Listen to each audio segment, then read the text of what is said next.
โอเคค่ะวันนี้มาถ่ายคือสกูชี่คอลเลกชันตามคำเรียกร้องของแอดมินขี้กะโอเคก็เริ่มที่ Hello Kitty Original ของบันนี่น่ารักมากเลยนี่น่ารักบีบแล้วฟินจังเลยแล้วก็นี่ Hello Kitty จะร้องเพลงแล้วมีน้อยน่ารักเปล่าน่ารักที่สุดเลยเนาะจุ๊บจุ๊บงามแล้วก็มี Hello Kitty Panda ไม่ใช่แพนด้าบันนะโอเคนะมีบีบปุ๊บปุ๊บมาแล้วก็มี My Melody Jumbo แมวแล้วก็มีน่ารักปะชินามอนนี่ชินามอนน่ะน่ารักจังเลยบีบจ้าบโอ้ยอะไรอีกดีนะแล้วก็มี Hello Kitty เขาเรียกว่าอะไรเนี่ยจำคัพเค้กปะมั้งคัพเค้กคุกกี้โอ้ยอะไรไม่รู้นี้น่ารักดีจืดนี่น่ารักใช่ปะล่ะแล้วก็มีอันนี้สีนี้ด้วยสวยใช่ปะสวยที่สุดในโลกเลยตอบเองก็ได้แอดมินขี้กากหายไปไหนนอไม่ได้หายค่ะแอดมินใส่ยังอยู่นะคะแล้วก็มีไซโอ Hello Kitty เห็ดน้อยนะคะน่ารักสุดอันนี้เขาไปแลกมาแล้วก็มีอะไรดีอะ Hello Kitty อันนี้น่ารักปะน่ารักที่สุดอะจะบอกแล้วก็มีอันไหนอีกนะไม่เจอ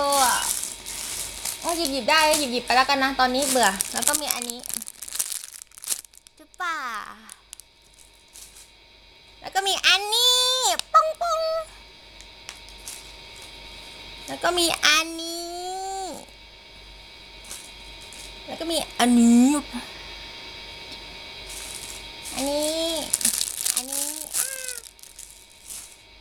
แล้วก็มีอันนี้แล้วก็มีอันนี้ด้วยแล้วก็มีอันนี้แล้วก็มีอันนี้ด้วยฟินนะสิล่วงฟินมากค่ะเดี๋ยวเหอะแล้วก็มีอันนี้แล้วก็มีอันนี้ที่เคยออกให้แลกกันนะไม่มีใครแลกกับเขาเลยก็อันน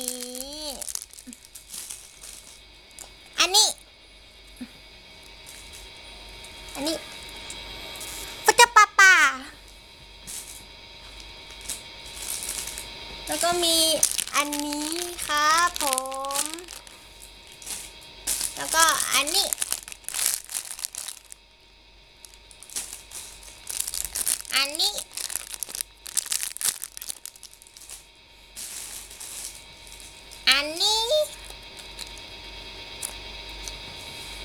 แล้วก็มีอันไหนอีกนะอันนี้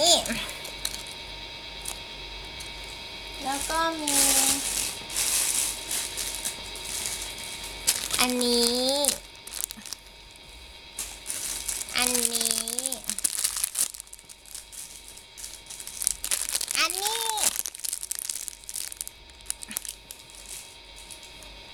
ี้ร้องเพลงอะไรแล้วก็อันนี้ค่ะมากเปล่าค่ะกำลังฟินอยู่แล้วก็อันนี้นะคะนี่ก็อันนี้นี่ก็อันนี้อันนี้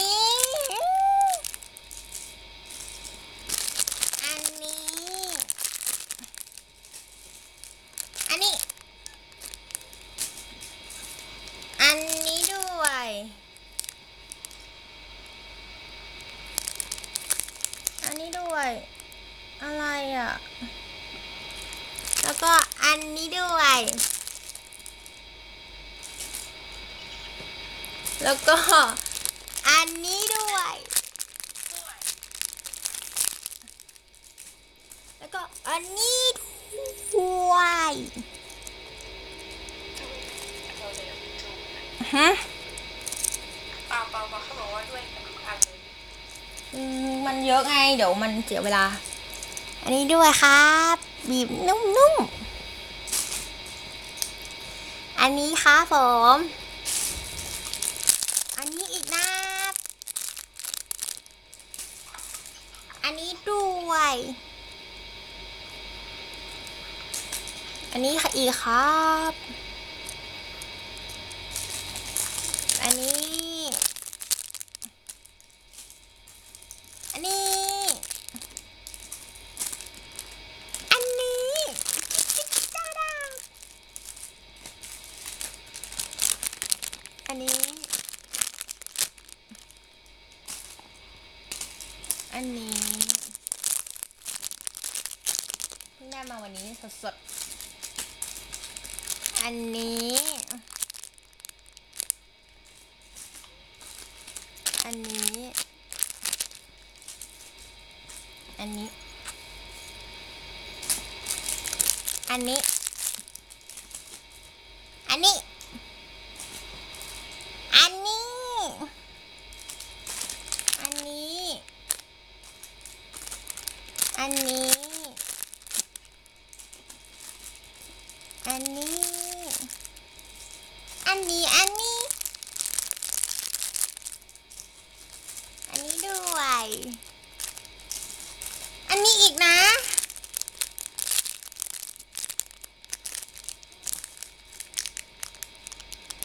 อันนั้นอีกอันนู้นอีกอันนู้นอีกอะไรนะ จูเดี๋ยวก็ อันนี้อีก ถ้าใครนะคะสนใจเป็นร้านจูนะคะก็แอดไลน์ได้นะคะ อันนี้ด้วยไม่ต้องเลยไม่ต้องมาโปรโมทแถวนี้ไม่ดีนะ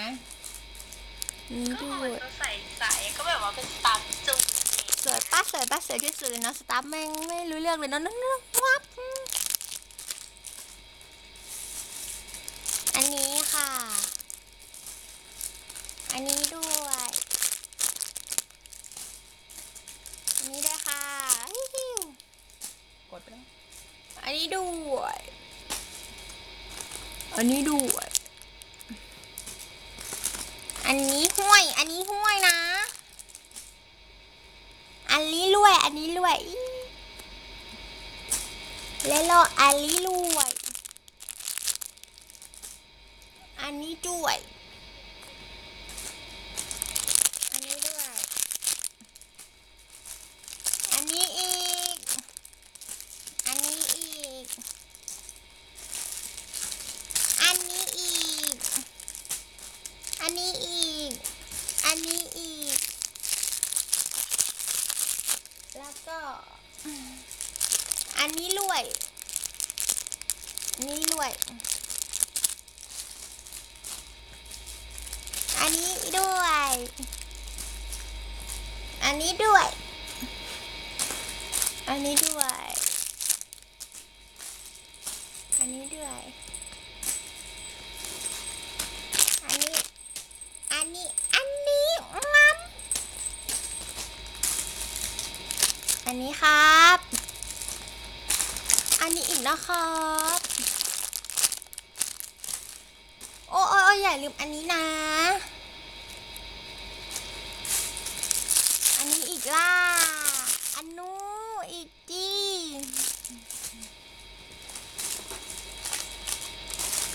อันนี้ล่ะ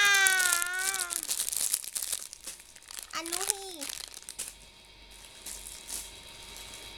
โพล่านี่นะ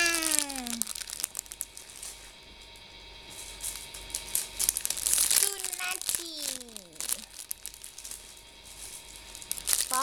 ก็นี่นะ